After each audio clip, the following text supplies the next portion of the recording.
আসসালামু আলাইকুম দর্শক, আপনারা কেমন আছেন? আশা করি ভালো আছেন। আমিও ভালো আছি আলহামদুলিল্লাহ।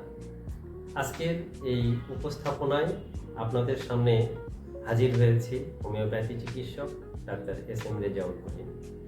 আজকে আপনাদের সামনে উপস্থাপন করব শরীর সম্পর্কীয় দুটি সমস্যা নিয়ে। একটির নাম হলো টনসিলাইটিস এবং অন্যটি হলো ফ্যারিঞ্জাইটিস।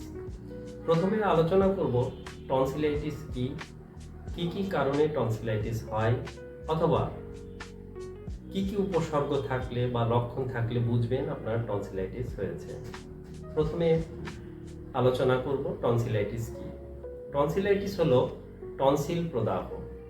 এখানে টনসিল প্রদাহ হলে টনসিল অনেক সময় লাল হয়ে যায়, ফুলে যায়, কখনো বড় হয়ে যায়, কখনো কখনো টনসিলের উপরি আবরণে ক্ষত দেখা যায়।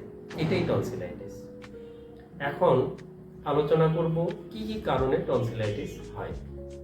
টনসিলাইটিস সাধারণত ভাইরাসের আক্রমণেও হয়, আবার ব্যাকটেরিয়া জনিত আক্রমণেও হয়ে থাকে। সাধারণত 3 ধরনের ভাইরাসের আক্রমণে টনসিলাইটিস হয়ে থাকে: অ্যাডিনোভাইরাস, রাইনোভাইরাস এবং ইনফ্লুয়েঞ্জা ভাইরাস। আবার ব্যাকটেরিয়া জনিত কারণের মধ্যে অন্যতম ব্যাকটেরিয়া স্ট্রেপ্টোকক্কাল পায়োজেন্স নামক এক ধরনের ব্যাকটেরিয়ার আক্রমণেও টনসিলাইটিস হয়ে থাকে। এখন আপনাদের সামনে উপস্থাপন করব টনসিলাইটিস বা টনসিল প্রদাহ হলে কি কি লক্ষণ প্রকাশ পাবে। সর্বপ্রথমে যেটা কঠিনতম লক্ষণ সেটা হলো গলা ব্যথা এবং গলার কণ্ঠস্বর কর্কশ হয়ে যাওয়া অথবা কণ্ঠস্বর একদম বিলুপ্ত হয়ে যাওয়া, টনসিল বড় হয়ে যাওয়া, টনসিল লাল হয়ে যাওয়া, টনসিল ফুলে যাওয়া, কখনো টনসিলের গায়ে ক্ষত দেখতে পাওয়া, অথবা টনসিলের গায়ে কখনো শ্লেষ্মা জাতীয় পদার্থ দেখতে পাওয়া যায়। অন্যতম সমস্যার মধ্যে আরেকটি সমস্যা হলো কোনো কিছু বা খাদ্য গ্রহণ করতে গেলে গলায় ব্যথা অনুভব করা, শরীরে জ্বর অনুভূতি এবং সবসময় ক্লান্তি অনুভব করা, আবার শরীরে এক ধরনের তাপের প্রবাহ অনুভূতি হতে পারে। দর্শক, এখন আপনাদের সামনে উপস্থাপন করব ফ্যারিঞ্জাইটিস কি, ফ্যারিঞ্জাইটিস কি কি কারণে হয়ে থাকে এবং কি কি উপসর্গ বা কি কি লক্ষণ প্রকাশ পেলে আপনি বুঝবেন আপনার ফ্যারিঞ্জাইটিস হয়েছে। ফ্যারিঞ্জাইটিস মূলত গলনালীর প্রদাহ। এটা কি কি কারণে হয়?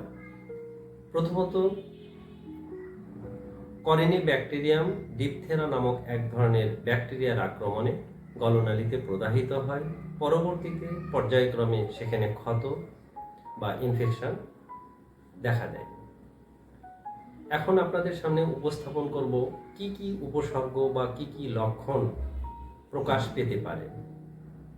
সাধারণত ফ্যারিঞ্জাইটিস হলে নাক দিয়ে ক্রমাগত সর্দি ঝরা, নিরন্তর হাঁচি, শরীরে জ্বর অনুভূতি, সবসময় ক্লান্তিবোধ, শরীরে তাপ প্রবাহিত হওয়া এবং এর পাশাপাশি কোনো খাদ্য গ্রহণে গলায় ব্যথা অনুভব করা এবং গলায় জ্বালা হওয়ার অনুভূতি প্রকাশ পেতে পারে।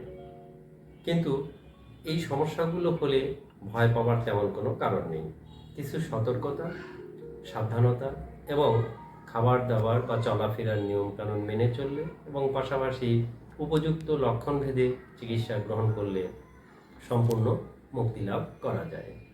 তাই হোমিওপ্যাথি চিকিৎসা সেবা গ্রহণ করার জন্য আপনারা যোগাযোগ করুন সাদাফ হোমিও হল, 332 নিচতলা, উত্তর শাহজাহানপুর, ঢাকা। প্রয়োজনে আগেই নিচে দেওয়া নাম্বার থেকে যোগাযোগ করুন। আল্লাহ হাফেজ।